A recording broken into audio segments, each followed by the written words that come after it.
ይሄ የምትመለከቱት እንግዲህ የቤንዚን ዋጋ ነው። በብላክ ማርኬት የሚሸጥ የቤንዚን ዋጋ ነው። መንገዱ በየመንገዱ በዚህ መልኩ ነው የሚሸጠው። እዚህ ጋር የምንመለከተው የነዳጁን እጥረት ብቻ አይደለም፣ ያለው ነዳጅ የሚሰራጭበትን የስርጭቱን ብልሹነት ነው። ይሄ ማለት ነዳጁ አለ፣ የሚቀርብበት መንገድ ግን ኮንትሮባንድ ነው። እንደዚህ ነው ህዝቡን በጦርነት ትከሻውን ያደቁታል፣ መልሰው ለራሳቸው የከረፋ ንግድ ደግሞ መጠቀም ያደርጉታል። ከዚህ ጀርባ በእርግጠኝነት ህወሓታውያን ነው። ለትግራይ የሚሄድን የነዳጅ ኩታ ለሻዕቢያ ወስደው እየሰጡ ሸቀጣ ሸቀጥ ለሻዕቢያ እየሰጡ ከትግራይ ህዝብ ጉሮሮ ላይ እየነጠቁ የሚወስዱ ሰዎች ናቸው። ስለዚህ በህዝቡ ትከሻ ላይ ተቀምጣችሁ ወንጀል አትፈጽሙ። ትግራይ ክልልን አስተዳደር ማሳጣት የሚፈልጉት ትግራይ ክልልን የጦር አበጋዞች መናኸሪያ ማድረግ የሚፈልጉትም ለእንዲህ አይነት ውንብድናቸው ነው። ለዚህ ነው የትግራይ ህዝብም በቃኝ ብሎ አንቅሮ የተፋል። ጀነራል ታደሰም የሚሰማቸው ጦር አላቸው፣ እሳቸው የሚያደምጣቸው ጦር አላቸው። እሳቸው ሊተኩሱ ሊደቋቆሱ ሊኮረኩሙ ይችላል። በአንድም በሌላ ኢትዮጵያን ለመክበብ ነው፣ ለኢትዮጵያ የተጠጋ ጦር ለመያዝ ነው። ኢትዮጵያ በአንጻሩ ግብፅን መክበብ የምትችልበትን ጨዋታ በጋዛ ድንበር አግኝታለች። ኢትዮጵያ ግብፅን መክበብ ፈልጋ አታውቅም፣ ፍላጎቷ ሆነ አታውቅም። አሁን ግን ድንበር ተጋሪዋ ላይ ኢትዮጵያን መከላከያ ሰራዊቷን የሚያሰፍር ጨዋታ ብቅ አለ። ግብፅ ሶማሊያ ይዛ ከምትመጣው የጦር አቅም በተሻለና ግራውንድ የኢትዮጵያ መከላከያ ሰራዊት ጋዛ ድንበር ላይ ሊሆን ነው። በመሃል አዲስ አበባ ወዳጅነት ፓርክ አጠገብ እንዲሁም መራዳ ፓርክ ፊት ለፊት 10% ቅድመ ክፍያ ብቻ ከፍለው እንዲሁም የባንክ ብድር ተመቻችቶሎት የቤት ባለቤት ልናደርጎ ነው። ሜሪት ሪል ስቴት በመሃል ፒያሳ 24 ሰዓት ባልተቋረጠ ፖስቴሽን ቴክኖሎጂ የግንባታ ጥበብ ቤቶን እየገነባን ነው። የልጆች መጫወቻ፣ ጂምና ስፓ፣ የመዋኛ ገንዳ፣ ሰፋፊ ሊፍቶች፣ የደህንነት ካሜራ፣ የመኪና ማቆሚያና መሰል አገልግሎቶች ያለው ይህ ቀረሽ የማይባል የዘመናችን ቅንጡ የመኖሪያ መንደር ባለ 1 መኝታ ከ500 ሺህ ብር ጀምሮ፣ ባለ 2 መኝታ ከ840 ሺህ ብር ጀምሮ እንዲሁም ባለ 3 መኝታ ከ1.2 ሚሊዮን ጀምሮ ማግኘት ይችላሉ። ምን ይሄ ብቻ 100% ለሚከፍሉ ደንበኞቻችን በካሬ 68 ሺህ ብር የ35% ቅናሽ አዘጋጅተናል። ያስተውሉ፣ ያለን ቦታዎች ውስን ስለሆኑ ደግሞ በድርጅቱ ስልክ በመደወል መመዝገብ ይችላሉ። ሰላም ጤና ይስጥልን ውድ ዮሐንስ ኮርነር ቤተሰቦች እንዴት አላችሁ? አላችሁ ወይ?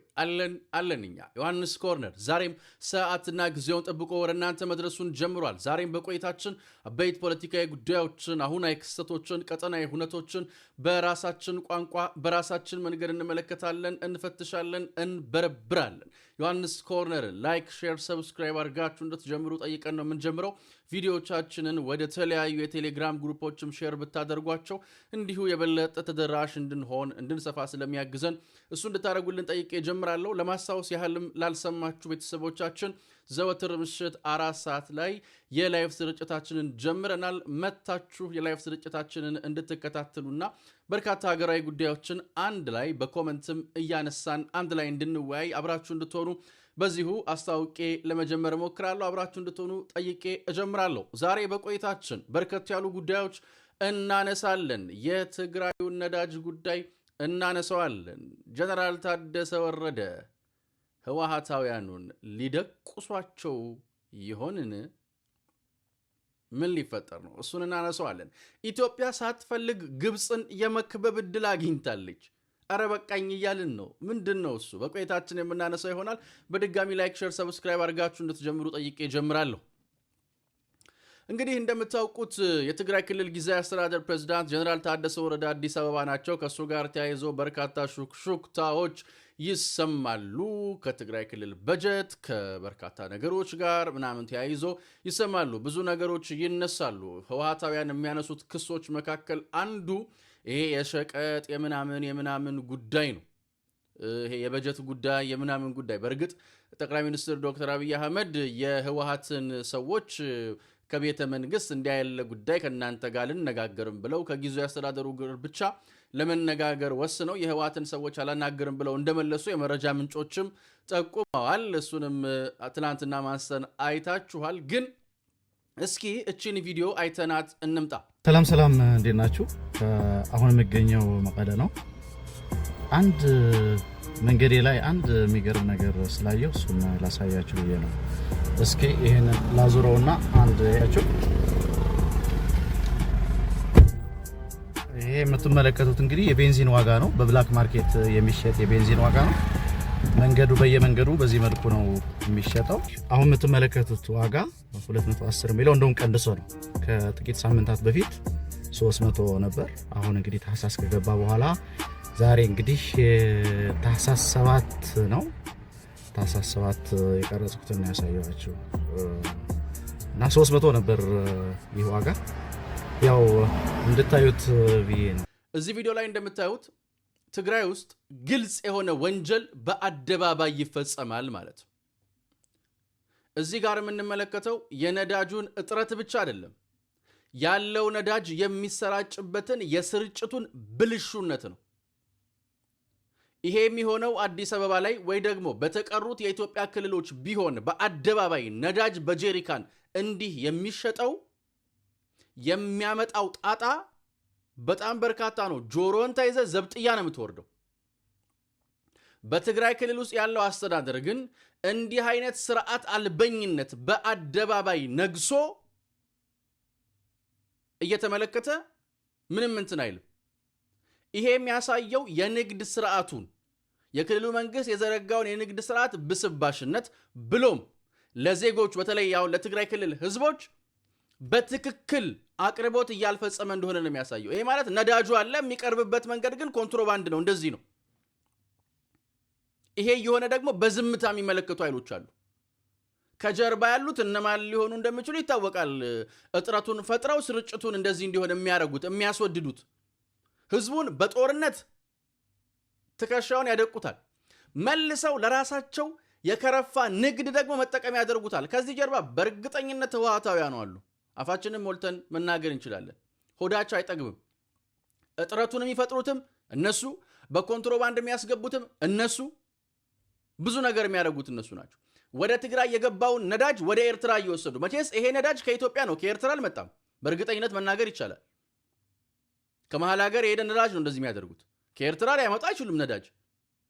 ይባስ ብለው ለትግራይ የሚሄድን የነዳጅ ኩታ ለሻዕቢያ ወስደው እየሰጡ ሸቀጣ ሸቀጥ ለሻዕቢያ እየሰጡ ከትግራይ ህዝብ ጉሮሮ ላይ እየነጠቁ የሚወስዱ ሰዎች ናቸው። ስለዚህ በዚህ መፈተሽም መበርበርም ካለበት ከዛው የጊዜያዊ አስተዳደሩ የቅርብ ሰዎች የወጣ ቪዲዮ ነው። ያወጣው ሰው እንዲህ ነው መንገርም ማስረዳትም ያለበት እንዲህ ያለውን ስርዓት አልበኝነት መግታት አለብን ነው። ከወርቅ እስከ ነዳጅ የሚነግዱት እነማን ናቸው ነው። እሱን ነው ማስመር ያለበት። መነገርም መወራትም ማውራትም ካለብን እሱ ላይ ነው። የተገኘውን አንጻራዊ ድልና አንጻራዊ ረፍት በሙሉ ከንግድ ስርዓቱ እስከ ባንክ ሲስተሙ፣ ከባንክ ሲስተሙ እስከ ቴሌኮም መሰረተ ልማት ዝርጋታው ድረስ የተመለሰውን መሰረተ ልማት በሙሉ ለዝርፊያቸውና ለውንብድናቸው የሚጠቀሙ ህወሓታውያን አዛውንቶችን ነው አደብ ማስገዛት። ለምን በወጣው የትግራይን ህዝብ እንደዚህ ያረጋችሁ የምትበድሉት? በኮንትሮባንድ ነዳጅ በምናምን እንትን እያላችሁ ነዳጁ አለ፣ በኮንትሮባንድ ትሸጣላችሁ። በኮንትሮባንድ ሲሸጥ ደግሞ እያዩ ዝም ነው ይባለው፣ በጄሪካን ምልክት ተደርጎ። ይሄ ወንጀል ነው። በአደባባይ እየተፈጸመ እየተመለከትን የምንገኘው ወንጀል ነው። በህዝቡ ትከሻ ላይ ተቀምጣችሁ ወንጀል አትፈጽሙ። ህዝቡን በዚህ መጠን አትበድሉት። ወርቁን ትዘርፉታላችሁ፣ ማዕድኑን ትዘርፉታላችሁ፣ ነፍሱን ትቀሙታላችሁ። ከዛ እንደዚህ ያረጋችሁ ደግሞ በንግድ ስርዓቱ ትበድሉታላችሁ። አረ ተውት፣ አረ ተውት። ይህን ህዝብ ህወሓታውያን ተውት። ግን ይሄ የሚያሳየው በደንብ መሰመር ያለበት እጥረቱን ብቻ ሳይሆን የስርጭቱን ብልሹነት፣ ስርዓት አልበኝነት፣ ነውረኝነት፣ በአደባባይ የሚፈጸምን ውንብድናም ጭምር ነው። ትግራይ ክልልን አስተዳደር ማሳጣት የሚፈልጉት፣ ትግራይ ክልልን የጦር አበጋዞች መናኸሪያ ማድረግ የሚፈልጉትም ለእንዲህ አይነት ውንብድናቸው ነው። ለዚህ ነው የትግራይ ህዝብም በቃኝ ብሎ አንቅሮ የተፋቸው።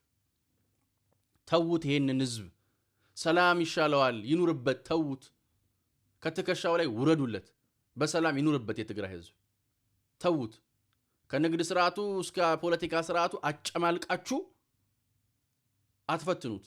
ህወሓታውያኑ ስግብግቦች ናቸው። ግን አንዳንድ የትግራይ ክልል አክቲቪስቶች የሚያወጧቸውን አናሊሲሶች ስታዩ ለህወሓት ቅርበትም ለጊዜያዊ አስተዳደሩ ቅርበት ያላቸው አክቲቪስቶችን አናሊሲሶች ስትመለከቱ ከዚህ ቀደም ለህወሓት አሁን ከጊዜያዊ አስተዳደሩ ጋር በተለይም ልናነሳቸው የምንችሉ የህወሓት አካሄድም እየተዋጣላቸው ያልሆኑ አንዳንድ አክቲቪስቶች የሚያወጡትን መግለጫ ስታዩት ምናልባት ታደሰ ወረደ ዋርሎርድነቱን ገልጦ ህወሓታውያን አዛውንቶችን ሊደቁሳቸው ይሆንን ያሰኛል፣ ሊኮረኩማቸው ይሆንን ያሰኛል። ምክንያቱም ታደሰ ወረደ እንደምታውቁት የጦር ሰው ነው።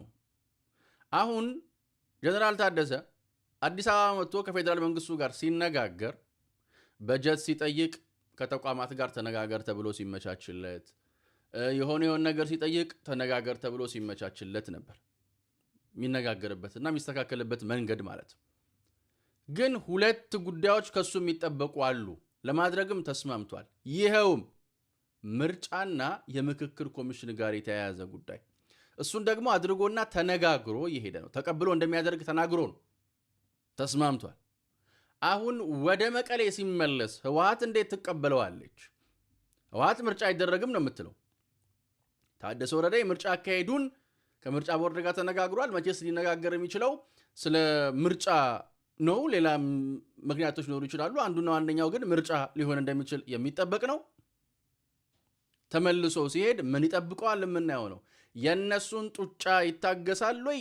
አብረን የምንመለከተው ይሆናል። ግን እንዲህ ነው እንዲያ ነው ብዬ መግለጽ ባልችልም የሚሰጡትን አናሊሲሶች በተለይም ለታደሰ ወረደ ቅርበት አላቸው ተብሎ የሚታሰቡ ሰዎች የሚሰጧቸውን አናሊሲሶች በጥቂቱ ላነፈነፈ ሰው ግን ምናልባት ታደሰ ወረደ አፎታቸውን ከሰገባው ሊያወጡ ይሆንን ያሰኛል። ምክንያቱም ህወሓታውያኑ አይመለሱለትም። ከዚህ በፊት እንዳለው ታደሰ ወረደን ጀነራል ታደሰ ወረደን ከጌታቸው ረዳ የሚለያቸው ሲቪል አይደሉም፣ የጦር ሰው ናቸው። ህወሓት ቤት ካሉ የጦር ሰዎች እኩል በጦሩ ዘንድ ተሰሚነት ያላቸው፣ ይባስ ብሎም እንደምታውቁት የየራሳቸው ቲዲኤፍ የሚባል ነገር የለም። አብዛኞቹ ከፋፍሎ የራሳቸው አድርገውታል። ለዛ ነው የጦር አበጋዞች ስብስብ የምንለው። ጀነራል ታደሰም የሚሰማቸው ጦር አላቸው፣ እሳቸውም የሚያደምጣቸው ጦር አላቸው። እሳቸው ሊተኩሱ፣ ሊደቋቆሱ፣ ሊኮረኩሙ ይችላሉ እና ህወሓታውያኑን እንትን የሚል ነገር ሊያረጉ ይችላሉ ወይ? ይሄን የሚያጸናልን ጀነራል ታደሰ ለሻዕቢያ ጋር ያላቸው አንዱ አለመግባባት ነው። ለዚህ የሚሆንን ባክግራውንድ ስቶሪ ስንመዝ የባለፈውን የጽዮን ማርያም ክብረ በዓል ላይ የአክሱም ጽምዶ የሚለውን ጥምረት የተቃወሙትንና ከዛ በኋላ የተፈጠረውን የወታደር ከበባ የመፈንቅለ መንግስት ሙከራ ማውሳት የግድ የሚል ይመስለኛል። ከዛ አንጻር በዚህኛው ሰዓት ላይ ምናልባት ጀነራል ታደሰ ጉዳዩን በተለየ አቅጣጫ ሊፈትሹ የሚችሉበት በተለመደው መንገድ ብቻ ሳይሆን ባልተለመደ መንገድ የሚገለጡበትን ሁኔታ ልንመለከት እንችላለን ይሆናል። አብረን የምናየው ይሆናል። ግን በዚሁ መልስ ለመስጠት ያህል ግን እንዲህ ያለውን ስርዓት አልበኝነት መስመር አስይዙ። ይሄ ወንጀል ነው። ጭራሽ በአደባባይ መታየት ያለበትም ጉዳይ አይደለም። የትግራይ ህዝብን በእንዲህ አይነት መንገድ አትበድሉት። እምብርት አልባ ሰዎች በዚህ መጠን ግፍና በደል አትፈጽሙበት። በሰላሙ ያገኘውን አንጻራዊ ጥቅም፣ አንጻራዊ ሰላምና አንጻራዊ እረፍት እየነጠቃችሁና እየቀማችሁ ሌላ ፈተና አትደርቡበት። ተውት ይሄንን ህዝብ ለማለት ነው።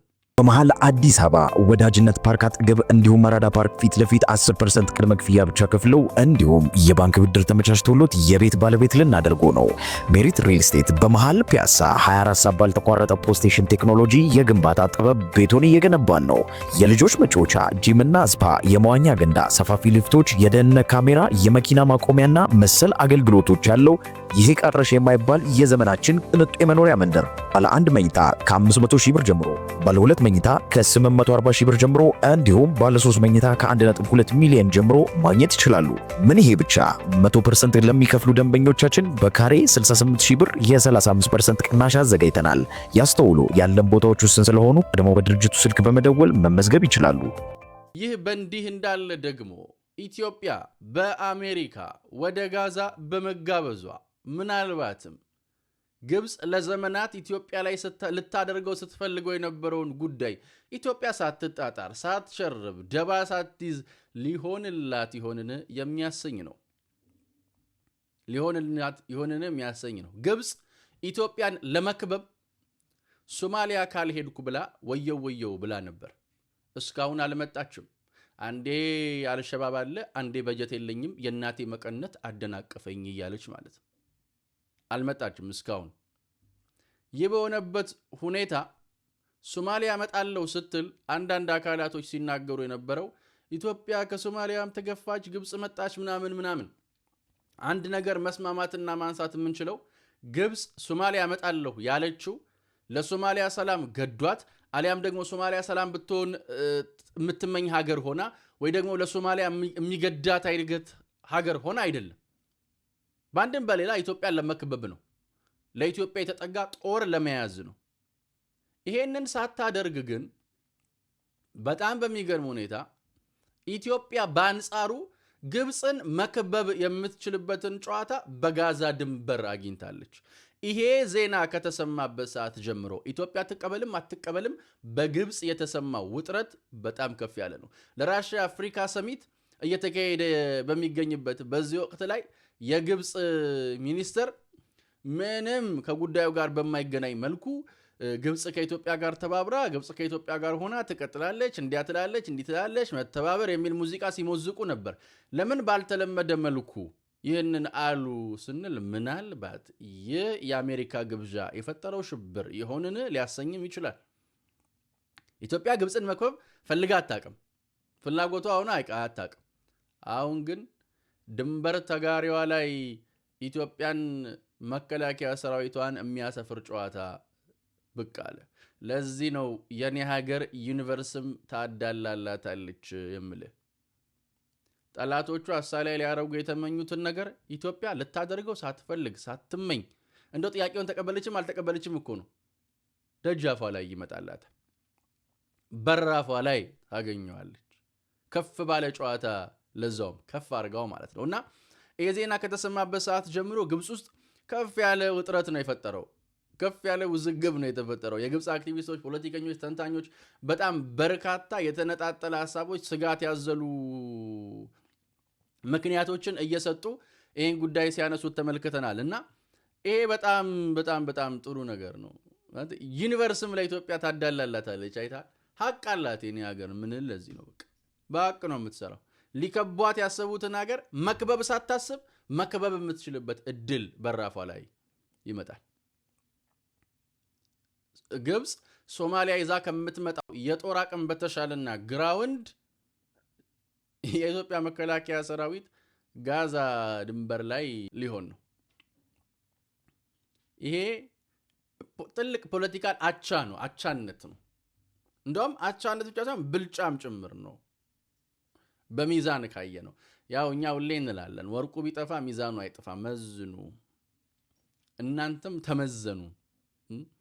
ተመዘኑ። እንዲህ አይነት ከበድ ያሉ ጨዋታዎችን በወርቅ ሚዛን ማስመዘን ደግሞ በጣም ጥሩ ነው ብዬ ነው እንደዛ የምንለው። ምክንያቱም ነገርየው ወርቅ ስለሆነ ማለት ነው። ወሳኝ ድል ነው። አንጸባራቂ ድል ነው።